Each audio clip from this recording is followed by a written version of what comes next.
আমি লেভেল 0 এর হলুদ করিডোর থেকে বেরোতে পেরেছি। ভেবেছিলাম এবার মুক্তি, হয়তো ঘুম থেকে জেগে উঠব নিজের বিছানায়। কিন্তু না, এখন আমি আছি লেভেল 1 হাব, আর এটা লেভেল 0 এর চেয়ে 10 গুণ ভয়ঙ্কর। কারণ এখানে শুধু করিডোর নেই, এখানে আছে একটা পুরো মৃত শহর। চোখ খুলে দেখি আমি দাঁড়িয়ে আছি একটা রাস্তার মোড়ে। রাত, আকাশে চাঁদ নেই, কিন্তু রাস্তার ল্যাম্পপোস্ট জ্বলছে। দুই পাশে সারি সারি বাড়ি, ঠিক আপনার এলাকার মতো। তফাৎ শুধু একটাই, কোনো বাড়িতে আলো জ্বলে না, কোনো গাড়ির আওয়াজ নেই, কোনো পাখি ডাকে না, শুধু নীরবতা। এমন নীরবতা যা কানে বাজে। আমি একটা বাড়ির দরজায় টোকা দিলাম, কোন সাড়া নেই। দরজা খোলা ছিল, ভেতরে ঢুকলাম। বসার ঘরে সোফা, টেবিল, টিভি সব যেন স্বাভাবিক, কিন্তু টেবিলের ওপর রাখা একটা কাপে চা এখনো গরম, যেন কেউ 5 মিনিট আগেই এখানে বসেছিল। আমি চিৎকার করে ডাকলাম, কে আছেন? শুধু আমার প্রতিধ্বনি। সোফার উপর পড়ে আছে একটা ডায়েরি, লেভেল 0 মতো। খুলে দেখলাম লেখা বাংলায়। কারো লেখা? আমার নাম সৌম্য। আমি চট্টগ্রাম থেকে এসেছি।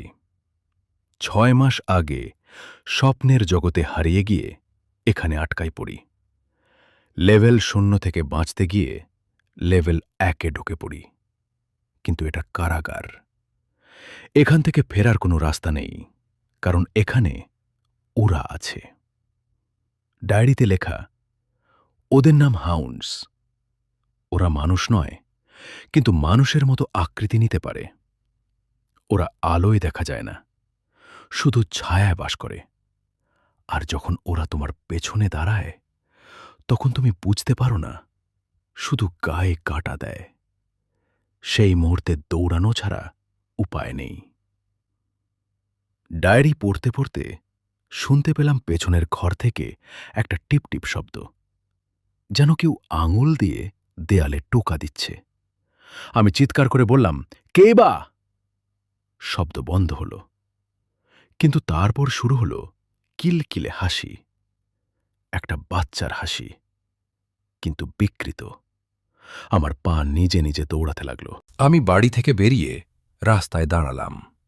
এবার দেখি রাস্তায় আরও কয়েকজন মানুষ হাঁটছে, কিন্তু তাদের মুখ নেই, শুধু মসৃণ ত্বক, যেখানে চোখ, নাক, মুখ থাকার কথা। তারা আমার দিকে এগিয়ে এলো। আমি জোরে জিজ্ঞেস করলাম, তোমরা কে? সবচেয়ে কাছে আসা মানুষটা তার বুক চিরে ভেতর থেকে একটা কাগজ বের করল। ওতে লেখা, আমরা আগেও মানুষ ছিলাম, ওরা আমাদের খেয়ে ফেলেছে, এখন আমরা পুতুল, তুমি পরের হবে। আমি দৌড় দিলাম। পেছন থেকে সেই মুখবিহীন মানুষেরা দৌড়াতে লাগল, কিন্তু তাদের পায়ের আওয়াজ নেই। একটা মোড় ঘুরতে ঘুরতে দেখি একটা খালি মাঠ। মাঝখানে দাঁড়িয়ে আছে একটা কালো লম্বা ছায়া, সেটা হাউন্ড। ওর কোনো চোখ নেই, তবু আমি অনুভব করতে পারছি ও আমার দিকে তাকিয়ে আছে। আমি লাফ দিয়ে একটা বাড়ির আধা খোলা দরজায় ঢুকে গেলাম। ভেতরে পুরনো ফ্রিজ, ভাঙা টেবিল। একটা আলমারির ভেতর গিয়ে বসলাম, শ্বাস ধরে রাখলাম। বাইরে পদধ্বনি থামল, কেউ দরজার সামনে এসে দাঁড়াল। আমি আলমারির ফাঁক দিয়ে দেখি ওই কালো ছায়াটা। ও আমার দিকে 2 মিনিট ধরে তাকিয়ে রইল, তারপর চলে গেল। আলমারির ভেতরেই আরেকটা ডায়েরি পেলাম। খুলে দেখি, যদি তুমি এই ডায়েরি পড়ো, তাহলে বুঝবে তুমি এখনো বাঁচো। নাম লেখো, আর আমাদের গ্রুপে যোগ দাও। আমরা কয়েকজন বেঁচে থাকা মানুষ এখানে আটকে আছি। লেভেল 1-এর উত্তর প্রান্তে একটা বাংকার আছে, সেখানে সাপ্তাহিক মিলন হয়।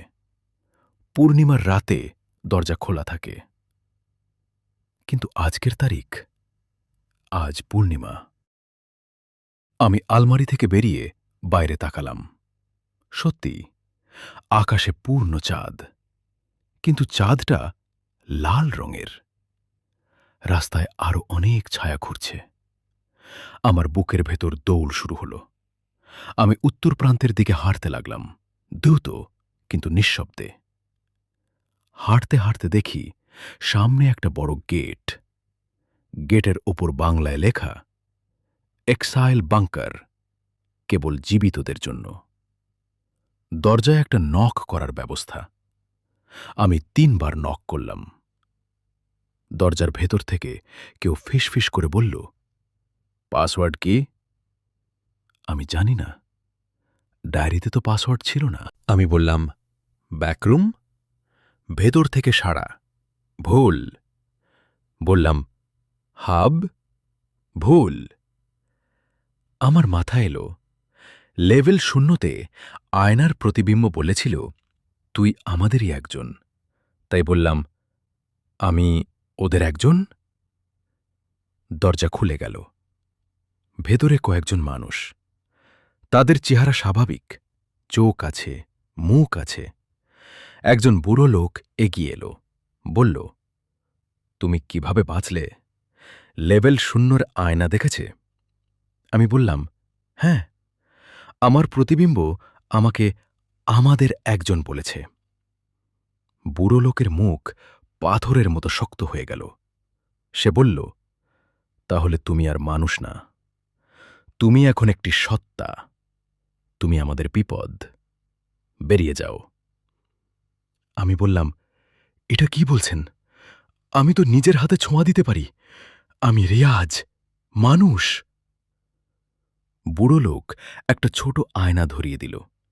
আমি আয়নায় তাকালাম, আর দেখলাম আমার চোখের মনি নেই, শুধু সাদা ফাঁকা চোখ। আমি চিৎকার করে উঠলাম, আমি মানুষ, আমি মানুষ! কিন্তু আয়নার প্রতিবিম্ব আমার থেকে আলাদা হয়ে হাসতে লাগল।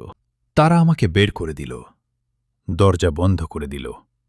আমি বাইরে দাঁড়িয়ে, আমার হাত কাঁপছে। তাহলে সত্যি লেভেল 0-এর আয়নায় প্রতিবিম্ব আমাকে বদলে দিয়েছে? আমি এখন ওদের একজন? হঠাৎ পেছনে আবার সেই কিলকিলে হাসি, এবার অনেক কাছে। আমি ঘুরে দেখি, একটা ছোট মেয়ে দাঁড়িয়ে। তার বয়স প্রায় ৮ বছর, কিন্তু তার চোখে পুতুল নেই। সে হাসে, তার কণ্ঠস্বর বিকৃত। সে বলে, তুমি আমাদের দলে এসেছ জানো?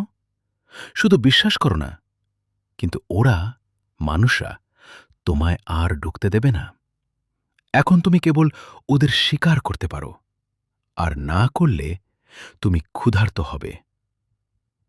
আমি জিজ্ঞেস করলাম, আমি কিভাবে আগের অবস্থায় ফিরব?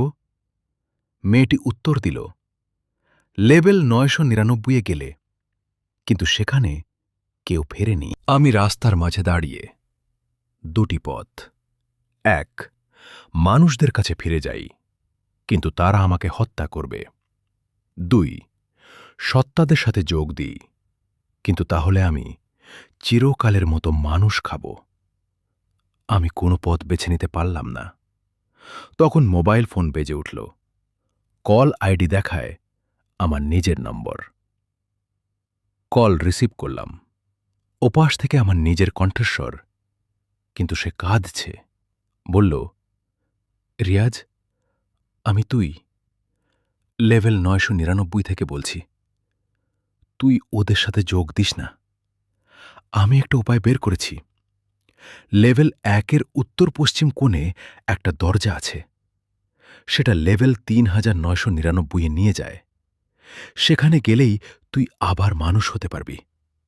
কিন্তু দ্রুত চল, সময় কম। কল কেটে গেল।